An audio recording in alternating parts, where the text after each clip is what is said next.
14 years old. He goes to Sharon High School, and he likes to do track. And he is going to talk about his Sunday school experience.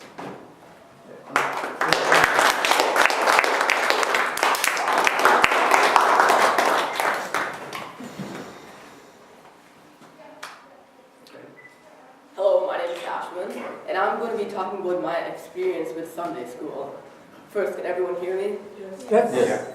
So I'm going to be talking about how the class works, what are the good and bad parts about it, and my graduation. So when I was in first grade, my dad decided to put me in the Sunday school called Shreevatsa. There are two classes in Shreevatsa. You get to a culture class and a language class.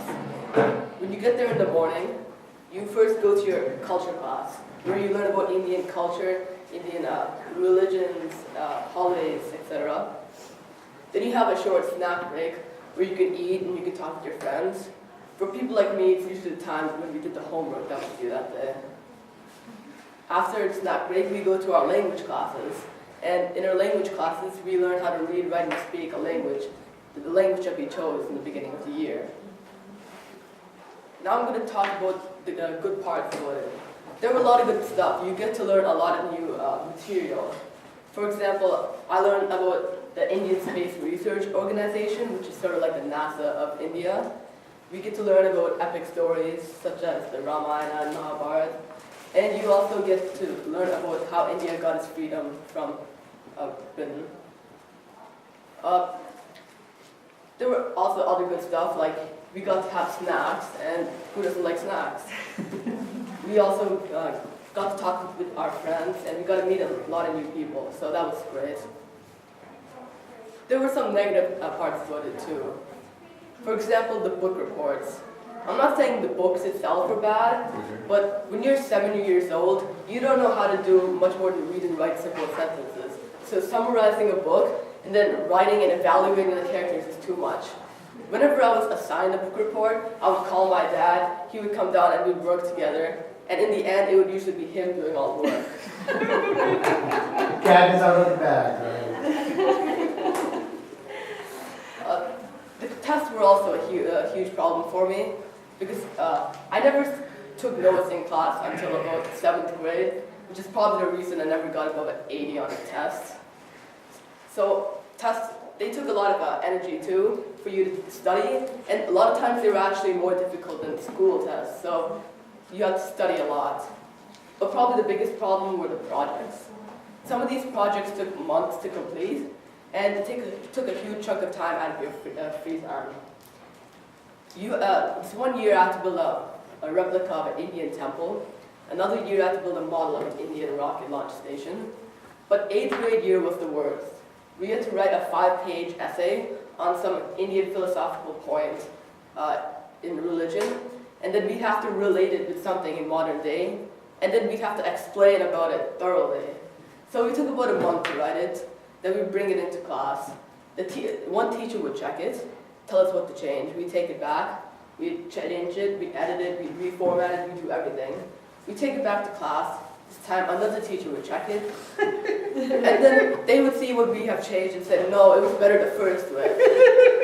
So we'd have to go back and change it again. So it took a while before we got a draft that all the teachers were approving of.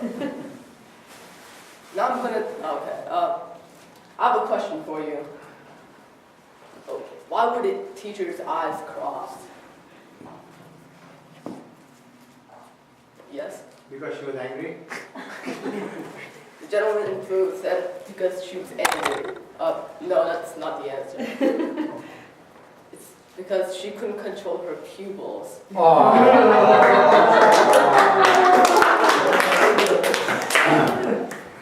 My graduation happened a couple of months ago, and there are two parts to the graduation. There's for the language and there's the culture.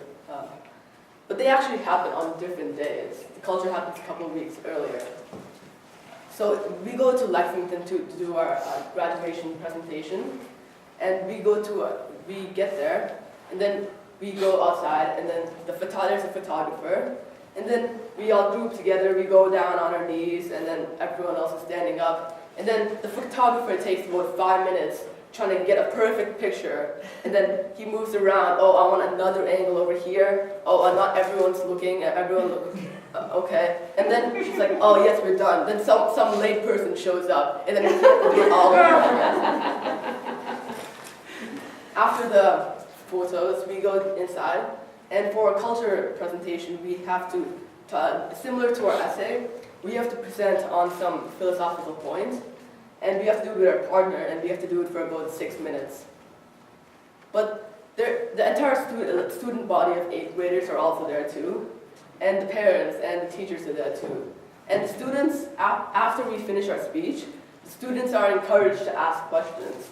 If you ask a question in which the presenters aren't able to answer, the students who ask the question actually get more points for their presentation. So everyone's going all out trying to ask us the hardest questions for everyone. And some of the questions are actually make no sense at all. They're just trying to give us a question that's so confusing we can't answer it. So after, yes? That's interesting. Can you give me some examples? What kind of questions? All right. So ask.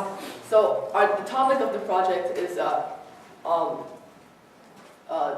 like we have to talk about some philosophical point. Someone decided to ask this extremely straightforward question and ask, what does philosophy have to do with this subject? Which was the entire point of the question. So we have to take a while and explain our entire presentation all over again. After our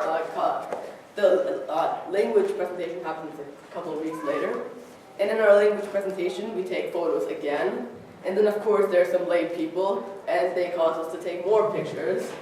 But then after that we go through our language presentation. This time though you're only presenting by yourself, and there are no students who are trying to ask you ridiculously stupid questions. So it's just the parents and the teachers, and you just have to present what you learned from this school. So after that, you get your diploma and everything, and you can sit back down and wait for someone else to go up. Shreevatsa has actually been really helpful for me. I've met a lot of new people, and I've learned a lot from the schools, and I'm actually volunteering this year at the school, so it's pretty nice. I talked about how the class works, what were the good and bad parts about it, and my graduation. Thank you for listening. Does anyone have any questions?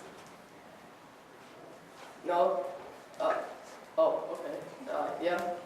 Can you, in 2 sentences, describe what school it was? What school? Yes. So the gentleman in the striped shirt asked, can you in 2 sentences describe what the word of school was?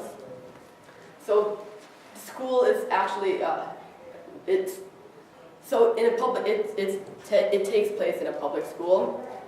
It's rented out for us, so it's in Walpole, like Walpole High School. We just get to stay there, and they let us have classes there on the weekend. So. Thank you. Thanks. Anybody else have questions? Go ahead. How many students do you have in your grade? The lady in the gray shirt asked, how many students do you have in the grade?